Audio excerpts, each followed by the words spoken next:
Dear ladies and gentlemen, dear conference members, thank you very much for giving me in this conference, who focus so much on technical solutions and excellent communication, a window of solidarity to humanitarian crisis caused by the awful war in the Ukraine. We heard this very personal statement, and I'm sure you could speak much better than me about the effects to your family and your friends. So I only will give the speech as an Austrian, staying in Austria, but being in touch with many people in the Ukraine and trying to organize help to them.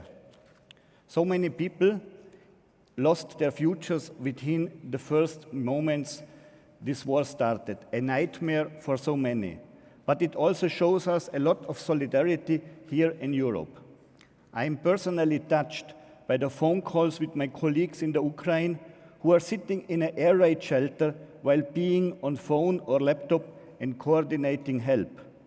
Our colleagues who evacuate whole orphanages overnight and organize still children youth groups where it is needed. Our project partners who stay shoulder on shoulder with volunteers to repack food, medical devices, or other needed goods to distribute them to people in destroyed villages and cities. I admire all the groups of people who welcome arriving refugees day and night at the border and host and serve them later in their private homes. So many people spend their time, offer their infrastructures, and often risk life to help others.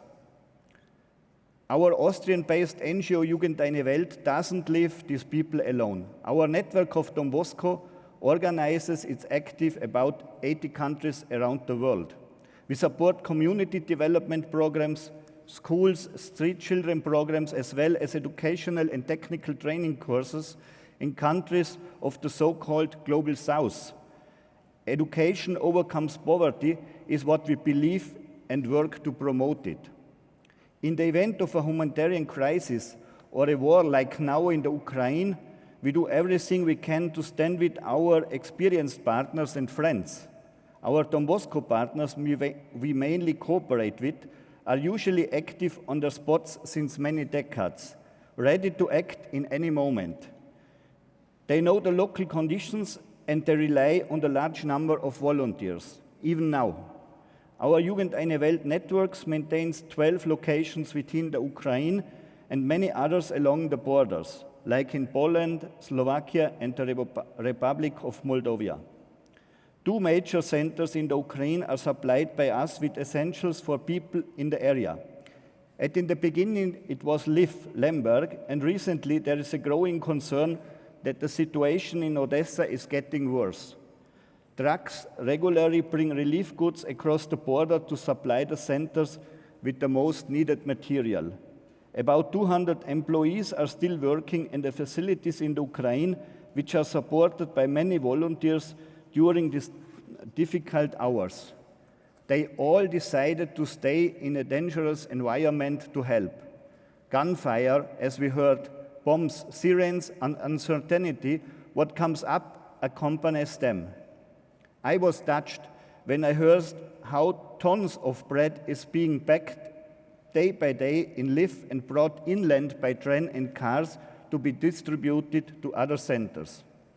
However, what we offer is not only materialistic things or financial aid to people in need, but what is much more important for people is that they know they are not left alone. It is important that people connect with them and accompany them on their forced escape or welcome them later in safe neighbor countries. Our local partners within the Ukraine risk their life to ensure that others receive the help they need. I am so grateful that still so many motivated people from our network are offering guidance and assistance. And I'm very grateful for every financial support we receive as NGO to help the people of the Ukraine now and tomorrow. This crisis will not end soon. You said it already.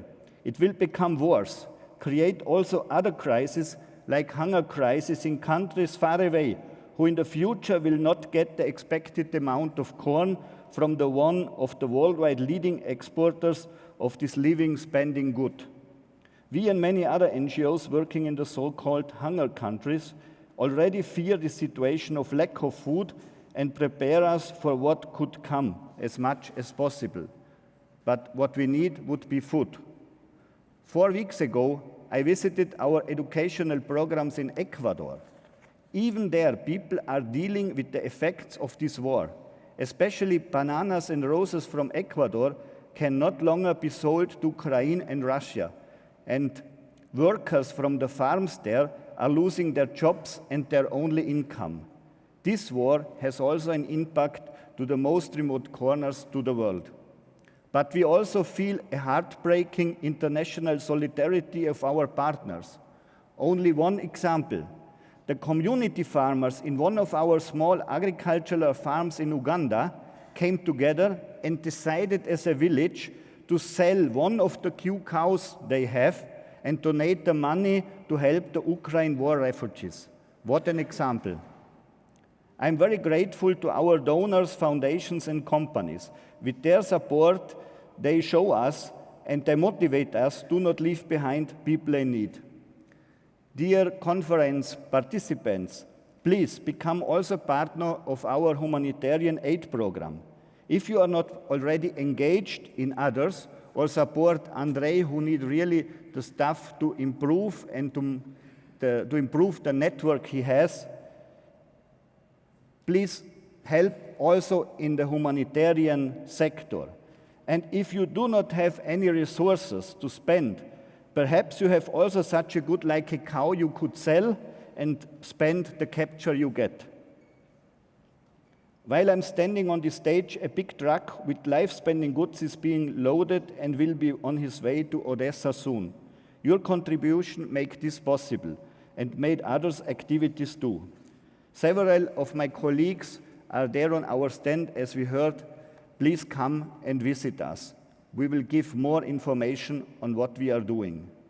I hope to see you there, and stay healthy, optimistic, and enjoy your stay in Vienna. Life goes on.